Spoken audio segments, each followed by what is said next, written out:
All right, let's get right into it. We're about to unpack what is, seriously, one of the most powerful legal arguments ever made. And get this, it's not happening in some modern courtroom. We're going back to the first century, to a letter from the Apostle Paul. And he is putting, well, pretty much all of humanity on trial. And this quote, this is the whole point. This is his endgame.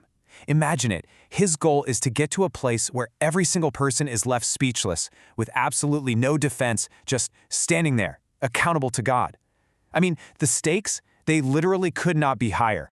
So to really wrap your head around what Paul's doing here, you got to picture him as a prosecuting attorney. He's building this airtight case, brick by brick, and his target isn't just one person. Oh no, it's everyone, everywhere.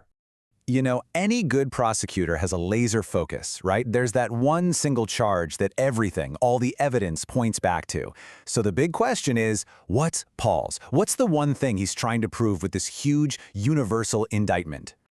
Okay, so let's get to the charge itself. Paul does not pull any punches here. He gets right to the core of his case. And there it is. That's the charge. He's saying that everyone, doesn't matter if you're a Jew with all the history and the divine law, or a Greek, which back then basically meant everyone else, you're all in the exact same boat. And that boat is under sin. Now that's a bold claim, so he's got to prove it. So where does he start his prosecution? Well, this is where it gets really interesting. He doesn't go after the obvious bad guys. Nope. His first target is the good guy, the moral person, the one who looks at others and passes judgment. Okay, so this is super important to get. Paul isn't saying it's wrong to call out sin. That's not the point. What he's going after is hypocrisy, self-righteous hypocrisy. He's pointing that finger right at the people who are so quick to condemn somebody else for doing the exact same things they do behind closed doors. And man, this is where his argument just shines. He lays out their claims, right? You call yourself a Jew, a guide to the blind, a teacher of truth, and then bam, he hits them with the cross-examination. Okay, you who teach others not to steal, do you steal? You who say don't commit adultery, how's that working out for you? He just blows the lid off this huge gap between what they claim to be and what they actually do. And this is just fascinating. Check out the language Paul uses here. It's actually a medical term. He uses the Greek word sclerotes, which is where we get our word sclerosis. It's like he's a doctor diagnosing a spiritual condition, a hardening of the heart's arteries, a total refusal to listen to God. And the wordplay, wow, it just keeps going. He says they're storing up wrath. The Greek word for that is thesaurizais. Sound familiar? It's the root for thesaurus, a treasury of words. But Paul completely flips it. He says instead of storing up a treasury of blessings, your hypocrisy is just building this massive treasury of God's wrath. What a devastatingly clever takedown. Okay, so he's cornered the person who has the law. Fair enough. But what about, well, everyone else, the rest of the world? Let's see how he pulls them into the courtroom too. Now you can almost hear the defense attorney jumping up, right? Objection, Your Honor. This is totally unfair. How can you judge people for breaking a law they never even had? But, see, Paul's way ahead of them, and his answer is powerful.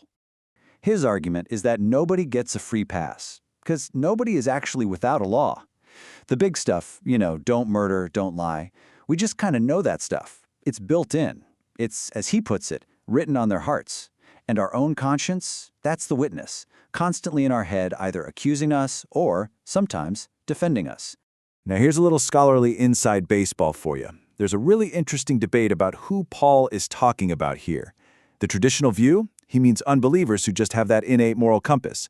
But another view, from the scholar N.T. Wright, argues these are actually Christian Gentiles who, because of their new faith, are now fulfilling the law because it's written on their hearts. So two different ways of looking at it.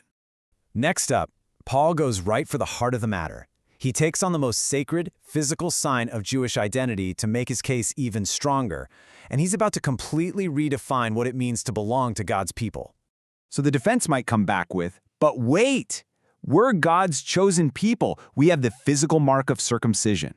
And Paul just looks them in the eye and challenges this head on, arguing that your family tree and your external rituals, that's not the decisive evidence in God's courtroom. And this was absolutely radical for his time. He makes this huge distinction. He says a true Jew, a real member of God's covenant family, isn't determined by bloodline. It's not about what's on the outside. It's an inward reality. It's all about the state of your heart. And so, if that's true, then the real identifying mark isn't some physical act. It's what he calls the circumcision of the heart, a deep internal spiritual transformation. That's the evidence that actually matters to God. And here we go. We're at the climax of the trial. Paul has cross-examined both the moralist with the law and the Gentile without it. He's ready to rest his case and present his final, irrefutable evidence. And to prove his point beyond a shadow of a doubt, he unleashes this rapid-fire series of quotations from the Hebrew scriptures themselves, the very law his opponents were relying on. He kicks it off with this absolute statement. The indictment just keeps coming, and it's sweeping across all of humanity. It's not just about what we do, he argues, but our inner condition. No one truly gets it, and no one even looks for God on their own. And here's the final piece of evidence. Notice the universal language he uses again and again. None, not even one, all. He wants to leave absolutely no room for any exceptions. The point is made, the prosecution rests. So the case is closed. Paul has shown that it doesn't matter if you have the law or not. The person with the law breaks it hypocritically, and the person without the law violates the one written on their heart. Paul delivers the final verdict. Every mouth is closed. The whole world is guilty. Paul's argument leaves us with this one last, really sobering thought. He says that on the day of judgment, every hidden thought, every secret motive, every secret of our souls will be exposed. It's a challenging idea to come out of his case against all of humanity. The question is, what do you do with that now?